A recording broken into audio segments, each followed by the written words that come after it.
da li znate ko je Goran Radosavljević i da li on u bilo kom kontekstu ima veze sa sistemom naše državne uprave. Što se tiče gospodina Radosavljevića, on je zaposlen kao ugovor o djelu u Ministarstvu finansija.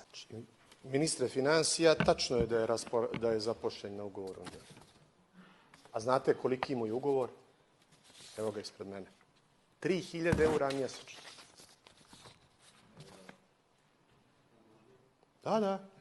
3.000 eura mjesečno. Znate ko je čovjek?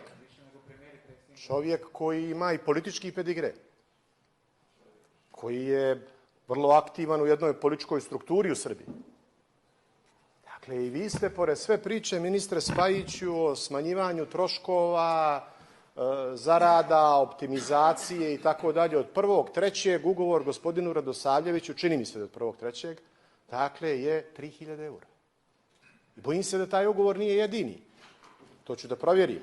Jutro sam tražio od vas da mi date i zvanično, a tražit ću od generalnog sekretarijata vlade, jer dobio sam informaciju za ovaj drugi dio, ne želim da tvrdim, ali da isti takav ugovor gospodin Radosavljević ima i u generalnom sekretarijatu vlade i da se zato predstavlja savjetnikom premijera. Dakle, a da vam ne govorim, gospodine Spajiću, dakle, da je taj čovjek učestvovao u kreiranju određenih zakonskih rješenja koja se posle toga kritikuju. Dakle, ovaj dio oko poreske administracije. Ima mailove, kolega Spajić. Dakle, čime zavređuje neko, dakle, ne sporim jedan dio njegove akademske reference, apsolutno. Dakle, ali čemu zaslužuje, dakle, da pored cijelog sistema Ministarstva finansija, o kojem ste vi više puta govorili o ljudima koji znaju, ja to potvrđujem, dakle, mi u jednoj priči koju vi širite u javnosti jeste, dakle, maksimalne uštede, dakle, nigdje višak eura da ne ode i tako dalje i tome slično, mi nakon 6, 7 ili 8 mjeseci ugovor o djelu 3.000 eura.